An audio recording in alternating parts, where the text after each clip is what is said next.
பிரியமானவர்களே, ஆண்டவர் இயேசு கிறிஸ்துவின் நாமத்திற்கு ஸ்தோத்திரம். இந்த மாதத்தின் கடைசி நாளுக்குள்ள வந்துட்டோம்.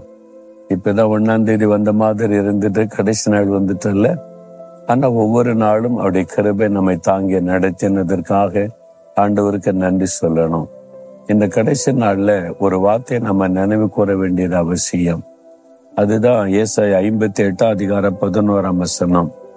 கர்த்தர் நித்தமும் உன்னை நடத்தி மகா வறட்சியான காலங்களில் உன் ஆத்மாவை திருப்தியாக்குகிறார். கர்த்தர் நித்தமும் நம்மை நடத்துகிறவர்.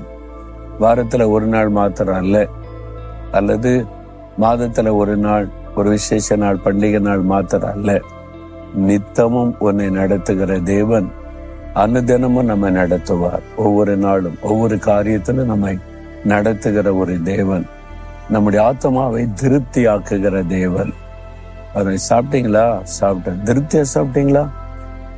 ஏதோ சாப்பிட்டேன் அப்படின்னா இல்ல, திருப்தியா சாப்பிட்டேன், மன நிறைவா இருக்குது, நல்ல திருப்தி. ஆண்டவர் கூட 5 மீன்களை பகிர்ந்து கொடுத்த போது திருப்தியா சாப்பிட்டு அப்புறம் தான் மீதியான துணிக்கையை எடுத்தாங்க.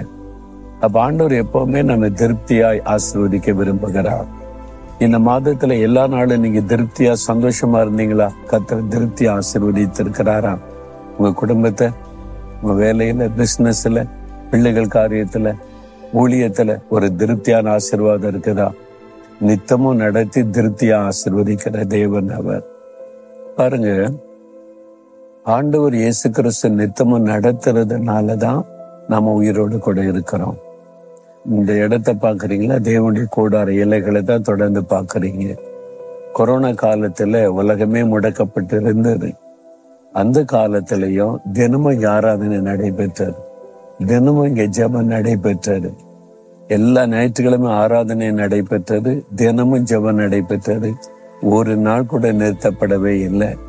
உலகமெல்லாம் முடக்கப்பட்டு அப்படிப்பட்ட சூழ்நிலையில கர்த்தர் நித்தமும் நடத்தினார், அழகாய் நடத்தினார், திருப்தியாய் எங்களை ஆசீர்வதித்து நடத்தினார்.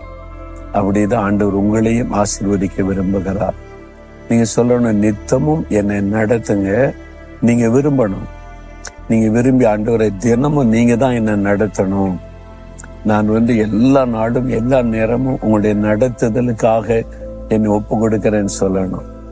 என்னை திருப்தியா நடத்துங்க. நீங்க படித்து கொண்டிருந்தா அதுல ஒரு திருப்தி, மன நிறைவு, சந்தோஷம் இருக்கும். ஒரு வேண்ட வெறுப்பா கஷ்டப்பட்டு படிப்பதல்ல. நீங்க வேலை செய்தா, அதாவது ஒர்க் சாட்டிஸ்பாக்சன் அப்படின்னு சொல்லுவாங்க, திருப்தியா இருக்குதா வேலை, ஒரு மன சந்தோஷமா செய்வது. பிசினஸ்னாலும் சரி, ஊழியனாலும் சரி, அது மாதிரி செய்வது. ஒருத்தர் சொன்னார், இந்த ஊழியத்தை விட்டு என்னை விட்டுட்டா எனக்கு 1 கோடி ரூபாய் பணம் கொடுத்த மாதிரி. அப்ப வேண்ட வெறுப்பா ஊழியம் செய்யறாரு, சம்பளத்துக்காக வேலை செய்யறாரு, திருப்தியே இல்லை ஊழியத்துல. அவர் பாருங்க, இந்த மாதிரி ஊழியம் செய்றீங்களா? நீங்க உங்க வாழ்க்கையை யோசித்து பாருங்க.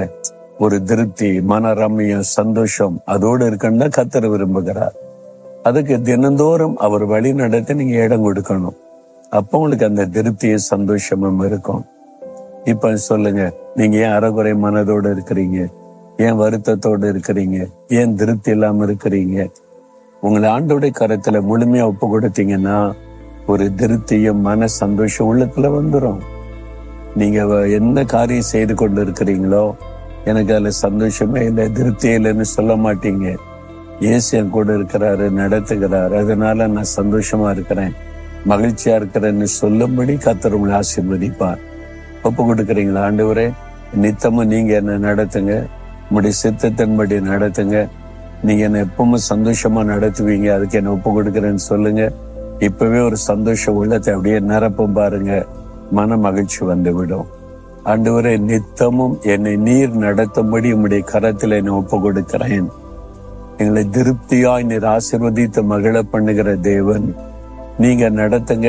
யார் யார் ஒப்பு கொடுத்து ஜெபிக்கிறாங்களோ, இந்த மகனை, இந்த மகளை நீர் விசேஷமாய் ஆசீர்வதியும், திருப்தியாய் ஆசீர்வதித்த மகிழ பண்ணும். இன்றைக்கு இப்பொழுதிருந்தே ஒரு மாற்றம் உடைய உள்ளத்திலே உண்டாகட்டும். இயேசுவின் நாமத்தில் ஜெபிக்கிறோம் பிதாவே.